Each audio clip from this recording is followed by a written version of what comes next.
Hola, mi nombre es Jacqueline Gutiérrez López y voy a explicarles el tema derecho de preferencia, antigüedad y ascenso.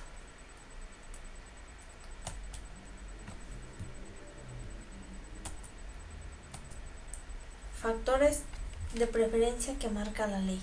Nacionalidad mexicana. El artículo 3, en segundo párrafo, elude invocar a la nacionalidad al señalar las razones que no podrán invocarse para establecer preferencias. De esta manera, la preferencia por los nacionales no resulta contraria a esa declaración de principios. Quiere decir que la nacionalidad es muy importante en el derecho de preferencia que tienen los trabajadores. B. Servicios prestados satisfactoriamente por mayor tiempo. Se refiere a trabajadores que, sin tener el carácter de trabajadores de planta, prestan un servicio en una empresa. Se refiere al tiempo que llevan prestando los servicios. El hecho de tener a cargo una familia. Esta es una adición al texto original de la ley de 1970. Es un motivo de preferencia a todas luces justo, partiendo del supuesto de que no existe entre nosotros el salario familiar. D. El pertenecer a un sindicato. Se menciona que la pertenencia a un sindicato de cualquiera que éste sea, con tal de que éste sea legalmente constituido, constituye por eso un motivo de preferencia. La antigüedad de los trabajadores. La antigüedad es un elemento muy importante y cada vez con mayor énfasis en nuestro país. Hace derivar una serie de derechos de antigüedad.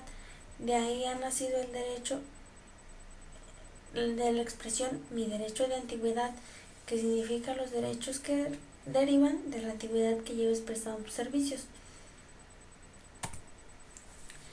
El catálogo de derechos derivados de la antigüedad de acuerdo a la ley. La estabilidad en el empleo, indemnización, las vacaciones, la constancia de servicios, la preferencia para los ascensos, la inmunidad después de tener 20 años trabajando, la prima de antigüedad, la responsabilidad de conflictos. Estabilidad en el empleo es la antigüedad, el tiempo que tú llevas trabajando, el tiempo que permaneces en cierta empresa. La rescisión imputable al patrón es la indemnización, debe importar 3 meses de salarios y 20 días de salario por año de servicios prestados. Vacaciones. El número de días de vacaciones dependerá de la antigüedad. A mayor antigüedad, pues obviamente mayores vacaciones. La constancia de servicios.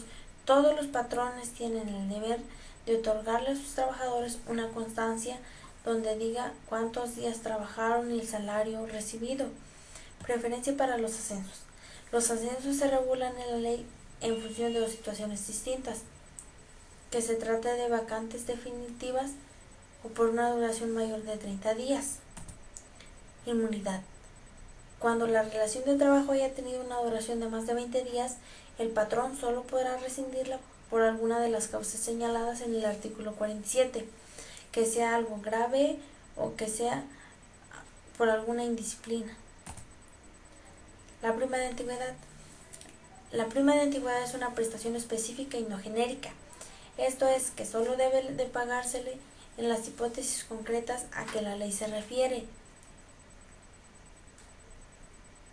Puede pagársele cuando hay un riesgo de trabajo que incapacite al trabajador y en los casos de exclusión, en una jubilación. La responsabilidad del conflicto. En el título 15 de la ley relativo al procedimiento de la ejecución del artículo 947 de la Ley Federal del Trabajo, autoriza a los patrones para no someterse al arbitraje o para negarse a aceptar los laudos pronunciados. Esto significa que o bien puede no ir a juicio o por el contrario de hacerlo para no aceptar el laudo. La prima de antigüedad. Aparentemente la prima de antigüedad está regulada por el artículo 162. A propósito de la terminación de las relaciones de trabajo por incapacidad física o inhabilidad manifiesta al trabajador que hagan posible la prestación del trabajo por el artículo 436, impone que se debe de pagar la prima de antigüedad. La naturaleza jurídica de la prima de antigüedad. Motivo de discusiones ha sido el problema de determinar la naturaleza jurídica de la prima de antigüedad. Algunos piensan que es una prestación indemnizatoria. Rechazan la fórmula que es un derecho para los trabajadores. Baltasar Cavazos señala que cuando el sector empresarial se percató de que también existía la obligación de cubrir dicha prima a todos los trabajadores que se separaran de su empleo, con justificación o con alguna injustificación, se estimó que dicha prestación no se justificaba cuando se trataba de un despido injustificado por comisión de un delito. Sujetos con derecho a la prima. Tienen derecho a la prima los trabajadores de planta. Recuerden que en la fracción 2 del artículo 127 el concepto de planta excluye que el de confianza. Sin embargo, no creemos que pueda ser admitida esa tesis, que descansa ciertamente en un error del legislador. Por otra parte, parece también congruente con el espíritu proteccionista que se dice tiene la ley hacia los trabajadores transitorios o temporales. Importe de la prima. La ley marca 12 días por año, estableciendo un tope equivalente al doble del salario mínimo de la zona económica que corresponda al lugar de prestación del trabajo. El criterio del legislador de referir el importe a un valor variable es correcto, pero es discutible la fijación de un tope. Casos en que nace la obligación de pagar. A los trabajadores que se separen voluntariamente de su empleo se les tiene que pagar la prima de antigüedad. A los que se separen por causa justificada, rescisión imputable al patrón, independientemente de la justificación del despido. A los que sufran incapacidad física o mental, inhabilidad manifiesta que haga imposible la prestación del trabajo. A los trabajadores cuyos contratos terminen por fuerza mayor o por caso fortuito. A los trabajadores cuyos contratos terminen por incuestionabilidad notoria y manifiesta de la explotación. En los casos de terminación de los contratos por agotamiento de materia. En los casos de terminación de los contratos por concurso o quiebra legalmente de la empresa, o en caso de que muera el trabajador. El escalafón y ascenso de los trabajadores. Se dispone que cuando se trate de vacantes menores de 30 días, cesará lo dispuesto en el párrafo primero del artículo anterior. Serán cubiertas por el trabajador más antiguo de la categoría inmediata inferior de la respectiva profesión u oficio. Se trata de un ascenso automático, por lo que los patrones llaman de escalafón ciego.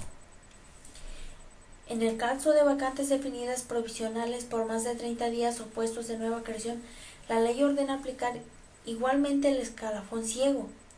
Por el contrario, la solución se suaviza y se pone en juego también la capacidad, si ha existido alguna forma de capacitación. El procedimiento sería el siguiente. 1. Será llamado en primer término el trabajador más antiguo de la categoría. 2.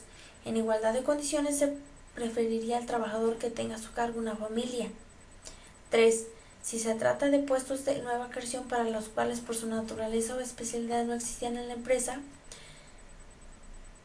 el procedimiento para tal efecto por el contrato colectivo el patrón podrá cubrirlos libremente. 4. La manera de acreditar la aptitud y forma de otorgarse los ascensos convendrán en los contratos colectivos de trabajo. La ley no indica que no se puede elegir al más capaz de los candidatos. Solamente permite que se deseche el más antiguo que no sea capaz. Gracias.